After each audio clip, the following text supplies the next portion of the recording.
Hi everyone, welcome to EduTap.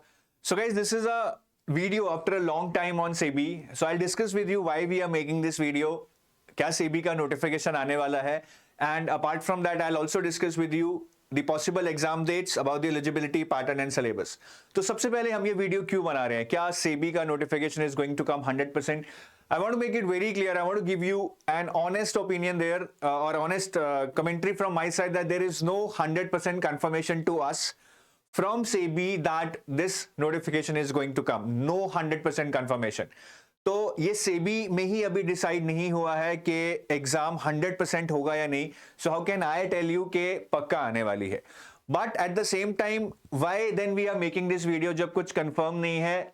There is some information that what we are getting is, ठीक है, that notification might come in December or Jan. They are planning about it. So all I can say is they are planning about it, but nothing is confirmed. वहां पे ऐसा कोई approval नहीं हुआ है which will say कि notification अब आएगा ही आएगा. So there is a difference when they are doing a planning, things can change, or whether they have got the approval. They have not got the approval.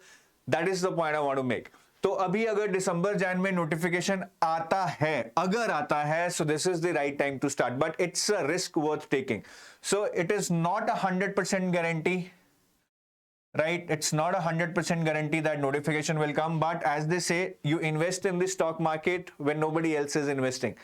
You prepare for exam like SEBI when nobody else is preparing. You would be super ready by the time notification comes. So this is a risk that you would have to decide whether you are ready to take or not.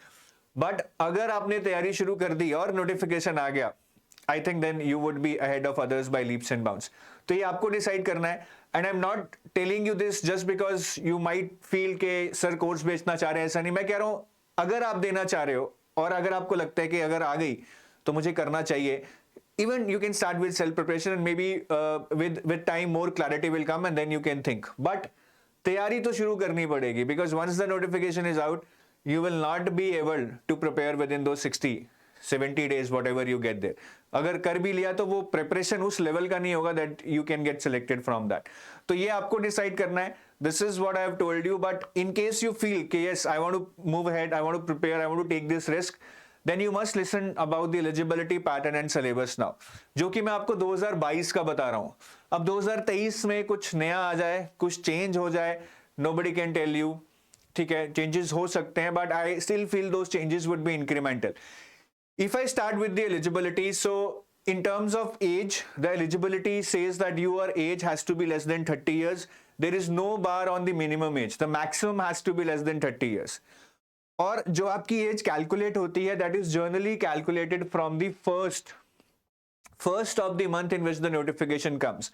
तो यहाँ पे 2022 का notification है, उसमें cut off date जनवरी 1, right, मतलब दिसंबर 31 2021 दे रखी है, विच इज लाइक नो मतलब 1 जनवरी आप मान लीजिए 2022. So similarly the cutoff date in your case, if notification comes in December, it would be 1st December or 30th November, something like that, on which you have to see whether you are less than 30 years of age or not. Apart from this condition, there are some relaxations on age limit. SC/ST gets a relaxation of 5 years, and OBC gets a relaxation of 3 years. If you are a PWBD, you get a relaxation of 10 years, and PWBD plus SC/ST, they will get 15. PWBD plus OBC get a relaxation of 13 years. So it becomes cumulative there. And in terms of qualification, it's very interesting. Either you have to be masters in any discipline. Here, in any discipline means any geography, polity, history, doesn't matter, maths, economics, finance, anything. But bachelors they are very specific. They want people only who have done bachelors in engineering or in law. So even BCom are not allowed. हालांकि बहुत सारे subjects आपके syllabus में BCom वाले हैं, but they are not allowing BCom people. Rather they are saying bachelors only in engineering or law are allowed, but masters in any degree is allowed. So that is a bit difficult for me to understand, but that's the criteria. Apart from that, if you have done any postgraduate diploma, right, which is equivalent to masters, it's not a masters, but it is equivalent to masters, any postgraduate diploma, that will also make you eligible, as it would be treated as a master's degree. So this is eligibility in terms of your age and qualification. Now let's move on to the pattern की बात करें तो there are 3 phases, phase 1, phase 2 and phase 3. Phase 1, phase 2 is completely online. Phase 3 is interview, which is location based. You have to go to a physical location. If I start with phase 1, which is online, first of all phase 1 is qualifying. Like in RBI, phase 1 is qualifying. यहाँ पे आपके 2 paper होते हैं. Paper 1, which is based upon quant, reasoning, English and your general awareness. Here total of 80 questions are asked, 20 from each section and total marks is 100. So every question would be of 1.25 marks and the total time would be given to you is 60 minutes only. Time बहुत कम रहेगा यहाँ पे. And then there is paper 2, right? और मैं ये journalist stream की बात कर रहा हूँ, कोई confusion मत रखिएगा. For journalist stream, in the paper 2 phase 1 there are 6 subjects. ध्यान से सुनिए. Commerce and accountancy, management second, third finance, fourth costing, fifth companies act and sixth economics. तो ये 6 सब्जेक्ट आएंगे आपको पेपर 2 में. There would be total of 50 questions. Each question would be of 100 marks. So the total marks would be 100 for 50 questions and the time given to you is very less. That is just 40 minutes. Just 40 minutes. तो सेबी का exam आप देखेंगे दोनों paper आपके 1 घंटे में खत्म. Pretty fast. So paper 1 की बात करें तो जनरली बहुत डिफिकल्ट नहीं आता है, but you need some practice. Paper 2 की बात करें तो अच्छा लेवल आता है. You would have to study especially the subjects which you have not studied any time like economics or commerce or accounts. वो आपको पढ़ने पड़ेंगे.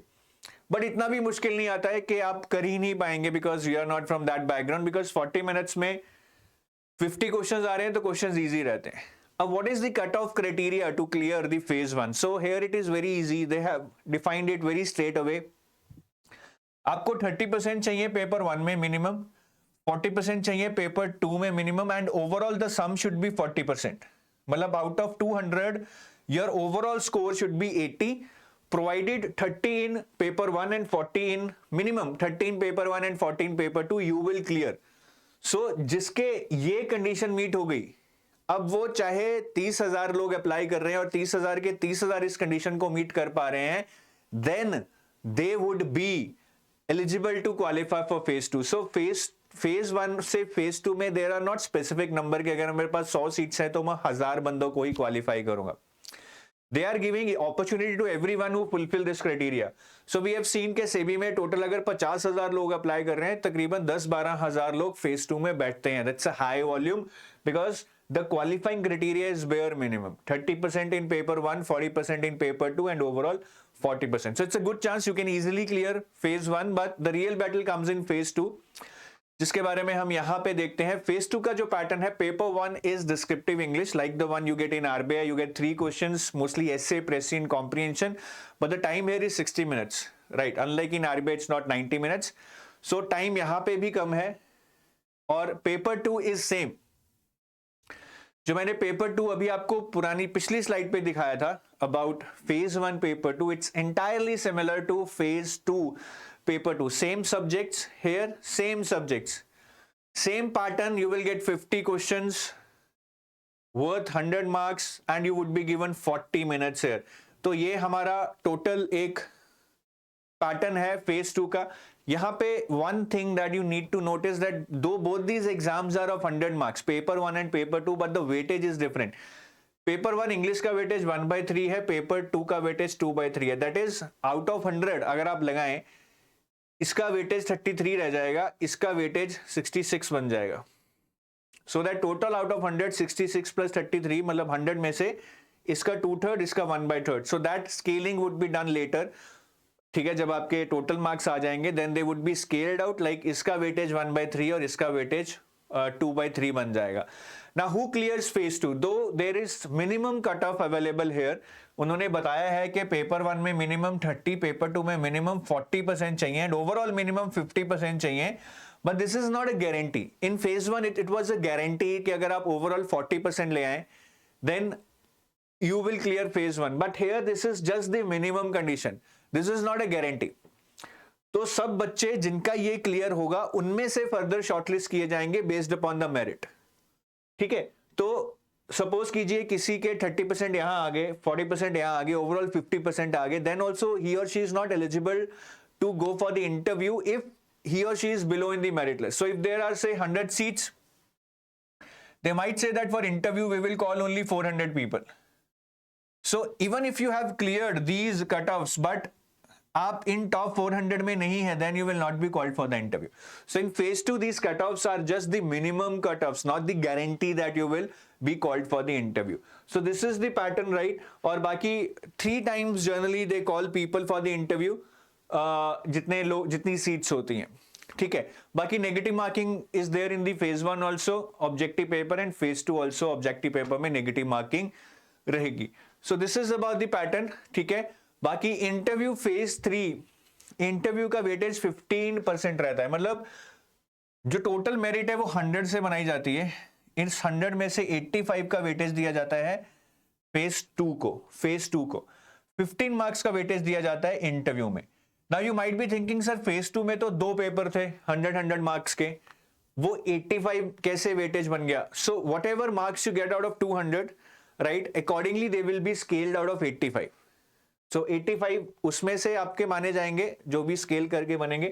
15 for the interview, so the weightage of interview becomes 15% और total merit आपकी 100 में से बनाई जाएगी. So lot of scaling happening here. First for weightage of English and paper 2 1/3 and 2/3, that scaling will happen. Then scaling will happen here out of 200, whatever marks you get that would be scaled out of 85. So scaling यहाँ पे काफी होगी, but that doesn't make a difference. ये normalization ही scaling है. So this is about the phases. Now let's move on to the syllabus. Syllabus की बात करें, first I'll discuss the syllabus for phase 1. Quant Reasoning English का बहुत standard syllabus है, ये आपकी screen पे है. You can just pause and note down this syllabus. Topics normal है, level of questions is also like basic to moderate, but if you are from a commerce background, you're a CA or somebody, you might feel these kind of section stuff, क्योंकि आपको calculator की बहुत ज़्यादा ज़रूरत होती है. तो यहाँ पे आपको बहुत ज़्यादा मेहनत करनी पड़ेगी to make sure that you have command over these sections, quant, reasoning and English. And for the GA section, which is 20 marks, यहाँ पे it's very factual again. People who are preparing for other competitive exams might find it normal, but people who are like from commerce background like CAs or somebody might find it really difficult इतना रट्टा लगाना. तो इसमें 2-3 marks की static जे आ जाती है, बाकी 5-6 questions are related to banking and financial awareness, जहां पे वो ये वाले क्वेश्चन ज्यादा पूछते हैं. RBI, SEBI, PFRDA, IRDA, इनसे रिलेटेड न्यूज ज्यादा पूछी जाती हैं. And then another 10 to 12 marks are like normal on books, authors, sports, MOUs, cyclones, hurricanes, important days and their themes, जो भी ये standard list है, what you get in every other banking exam or any other competitive exam, वो आपको यहाँ पे पूछे जाएंगे. तो GA में भी आपको पढ़ना पड़ेगा. around 3 months की GA you would have to do preceding the months of your examination date. इसके अलावा जैसा मैंने बोला क्वांट रीजनिंग इंग्लिश में एक डिसेंट सा एफर्ट डालिए, बहुत ज्यादा नहीं, because it is just qualifying, right. यहाँ पे ज्यादा मार्क्स लेके फायदा नहीं होगा. Rather you would have to score more in paper 2, because phase 1 paper 2 जो है that similar paper is there in phase 2 paper 2, तो वहां पे आपको बहुत अच्छे से पढ़ना होगा. फेज 1 अगर आप क्लियर कर भी गए पेपर 2 अच्छा करके, लेकिन फेज 2 में तो you have to maximise your score so that you come in the top 300 और 400 that are called for the interview. तो इसमें आप थोड़ा सा मैनेज कीजिए कम टाइम में. Now coming on to the phase 1 paper 2 syllabus, where you have 6 subjects: commerce and accounts, management, finance, costing, economics. ठीक है, तो इनको एक एक करके डिस्कस करते हैं. If I talk about commerce and accounts, तो यहाँ पे there is a very limited syllabus. Commerce and accounts is a very vast subject, lot of accounting standards, everything, but they have defined it in a very limited manner. ठीक है, तो आपको यही areas पे काम करना रहेगा ज्यादा जो यहाँ पे दिए हुए हैं. Accounting as a financial information system which is very generic, you study about Tally and all. Then accounting standards for fixed assets, inventories, revenue recognition, foreign exchange transactions and investments. So only 5 accounting standards are given here. You would have to concentrate on that. Then cash flow statement, fund flow statement, financial statement analysis and ratio analysis. This is important part, यहाँ से काफी question आते हैं, even numerical भी आ सकते हैं. Then for share capital, bonus and right shares, यहाँ पे ज्यादा रेगुलेशन आती हैं related to bonus and rights issues, जो भी सेबी की या कंपनीज एक्ट में रेगुलेशन है वो ज्यादा पूछी जाती हैं. Then employ stock option and buyback of securities, buyback में से भी बहुत ज्यादा रेगुलेशन पूछी जाती हैं. And then preparation of final company account. This is also very important chapter.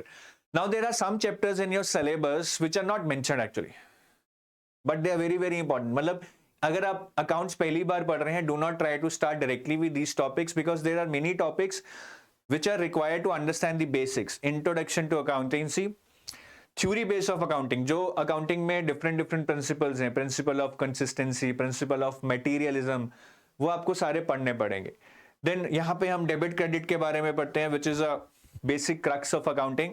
Then हम ट्रायल बैलेंस और बिल्स ऑफ एक्सचेंज के बारे में पढ़ते हैं. That is also important to understand your topics like fund flow statement, balance sheet and income statement.